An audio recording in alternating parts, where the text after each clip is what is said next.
Just can't leave my glass alone.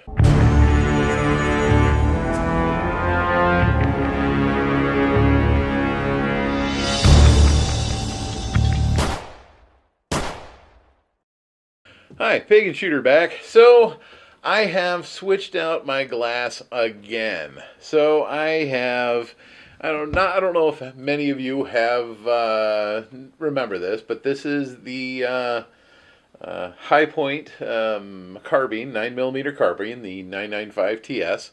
And I have removed the front sight, the rear sight is removed, and I still have the compensator slash flash hider thing, which I think in my case is really more for looks. I'm still waiting for the bullpup version to come out.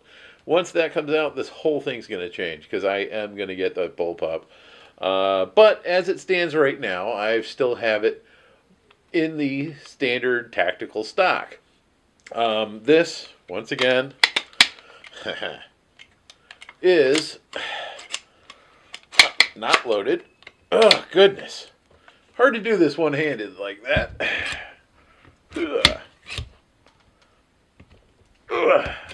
It is a pain in the butt to do this like that. There we go. Alright, so once again, this is not loaded. I'll let you go ahead and have a look down inside there.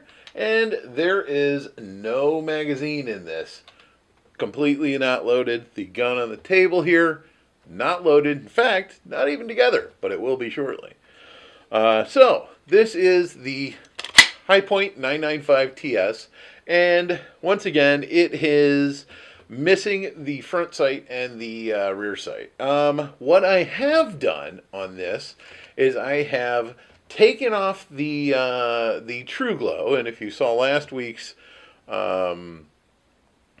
video, you will have seen that I put it on the partner pump, which that one I thought could handle more shock. That's why it's on the partner pump. This one, I have put the mini red dot or micro red dot on, and it seems to be pretty good. I still need to go and sight it in. I have not done that yet, but it seems pretty good. I have zeroed it out, so it is back to factory zero. So sighting it in should be pretty easy. So that's the adjustment I've made on this one. So you may ask, well, what did you do with the Rossi? Well, the Rossi, I felt, could use something a little more removable, because with the micro red dot was causing it a little trouble to be placed in the sleeves that it came in. So what I did was, and this is the barrel for the 22. Let's go ahead and assemble this real quick. It'll be easier to put this glass on. So what I'm going to do is I'm going to go ahead and pull that off. And I know you guys have seen this before. No big deal. You put that on. You put the front foregrip on. You tighten it up. That's pretty much it. It goes together just like that. We're not going to put it together really tight. But, so now we have a functioning single-shot 22. Well, as some of you may remember, I had purchased a UTG 3-9 scope, and it came with quick-release mounts. Well, I wanted to use those. I didn't want those to be sitting, and I couldn't use them on the AR. So what I decided to do is use them for the 22.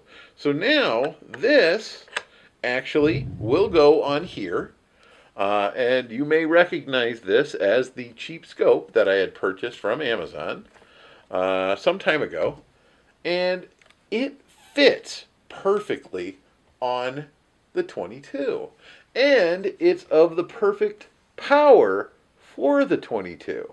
So in this case, I am going to be able to use the 22, the scope, with this 22, and it breaks down perfectly to fit in the sleeve.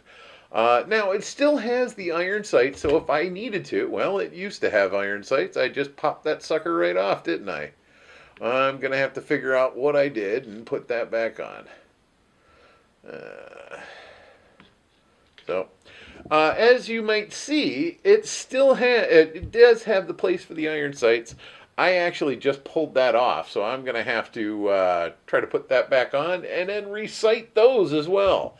However, I wanted to be able to use a scope. The eyes aren't as good as they used to be, so I wanted to be able to use a scope on this, and the fact that this breaks down and comes off makes it easier and fits right in the bag that this came in. So as any of you, if you don't remember, you can go back and check my playlist.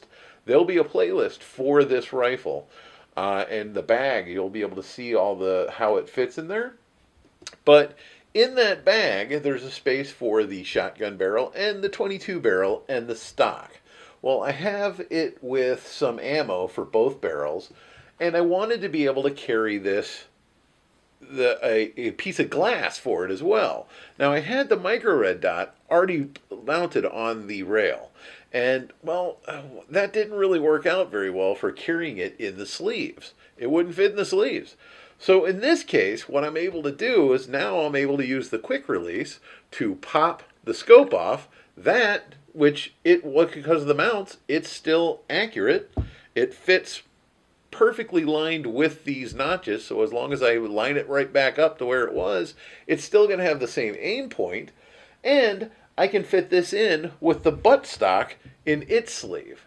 And I'm thinking of actually wrapping that in a bag or something. Maybe I'll find a soft bag to put it in. I'll go to like Goodwill or something. And then this barrel fits in its sleeve again, and I'm able to carry it in that bag properly now. So that worked out using the mounts from that other scope. And once again, these are quick mounts, so they just go on and flip forward, and it's locked in. It's on and ready to go. Now, I haven't sighted this in for this rifle yet either. So it looks like I'm going to have to go back to the shooting range. Damn, hate that. So I'm going to have to go back to the range and sight this in and sight in the high point as well. But once again, not a huge issue. So that is the adjustments I've made so I could use the TrueGlow on the shotgun. I wanted to be able to use a rifle or a scope on this rifle, which I felt that the red dot really wasn't doing it justice. And I hope that I can sight this in soon, so eventually when I go out camping, or I'll have a 22 that I can use to get small game or even for target practice. But this is a wonderful solution for this rifle. It's a small scope that works really well, and it's a quick mount system that allows me to go ahead and use the bag that came with it, with the ammo, with the buttstock, with the shotgun barrel, and have the scope as well. This is Pagan Shooter. I hope this helps anybody out there looking for a solution for this. If this helped, go ahead and share the video. If you've got another solution that might work as well, maybe a quick release, inexpensive quick release red dot, I might consider that as well. Maybe I'll get something like that and have the barrel for the 410 shotgun tapped as well. I don't know. But let me know. Comment below. Let me know what you think. Let me know if you've tried this. Let me know if you've broken off your sights. And go ahead and like, share, subscribe, and we'll see you next time. This is Pagan Shooter. Thanks for watching.